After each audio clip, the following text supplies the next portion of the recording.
تو آج ہم انٹرویو دینے کے لیے اسلام آباد گئے، تو واپسی پر ہم نے سوچا کہ کیوں نہ فیصل مسجد کا وزٹ کر لیا جائے۔ تو انٹرویو سے فری ہونے کے بعد ہم لوگ فیصل مسجد کی طرف روانہ ہوئے۔ فیصل مسجد پاکستان میں ایک تاریخی حیثیت رکھتی ہے اور اسلام آباد کی مارگلہ کی پہاڑیوں میں چار چاند لگا دیتی ہے۔ اس کی تعمیر 1966 میں شروع ہوئی۔ 1986 تک یہ دنیا کی سب سے بڑی مسجد تھی اور اب یہ دنیا کی تیسری بڑی مسجد ہے اور پاکستان کی سب سے بڑی مسجد ہے۔ اس کی لاگت پر $120 ملین کا خرچ آیا۔ سعودی بادشاہ شاہ فیصل نے اس کے تمام اخراجات اپنے ذمہ لیے اور 1975 میں ان کی وفات کے بعد اس مسجد کا نام فیصل مسجد رکھا گیا۔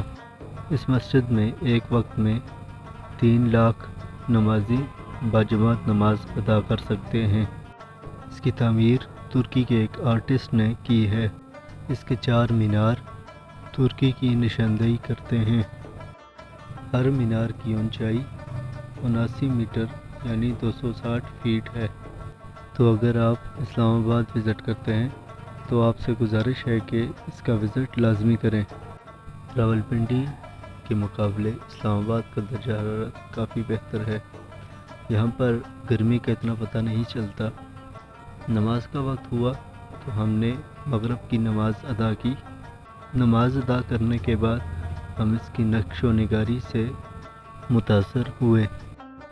اس کی اندرونی دیواروں پر قرآنی آیات ہاتھوں سے لکھی گئی ہیں، جس سے ہمیں انسانی کاریگری کا بھرپور اندازہ ہوتا ہے۔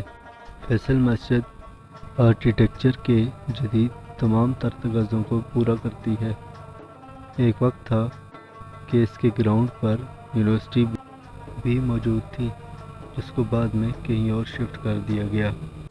اس یونیورسٹی کا نام اسلامک یونیورسٹی تھا۔ مسجد کے احاطے کی بات کی جائے تو رات کو اس کا نظارہ اور بھی حسین ہو جاتا ہے۔ بہترین لائٹنگ کا انتظام کیا گیا ہے۔ فیصل مسجد پاکستان میں ایک نمایاں حیثیت رکھتی ہے اور اسلام آباد کی پہچان ہے۔ ابھی فیصل مسجد سے فری ہو چکے ہیں۔ یہاں پر مغرب کی نماز پڑھی ہے۔ یہاں سے فری ہو کے ابھی اپنے روم کی طرف جائیں گے اور آپ کا ولاگ بھی ایڈٹ کریں گے۔ اگر ویڈیو دیکھ رہے ہیں ابھی تک تو لائک کر دیں، سبسکرائب کر دیں اور شیئر کرنا مت بھولیں۔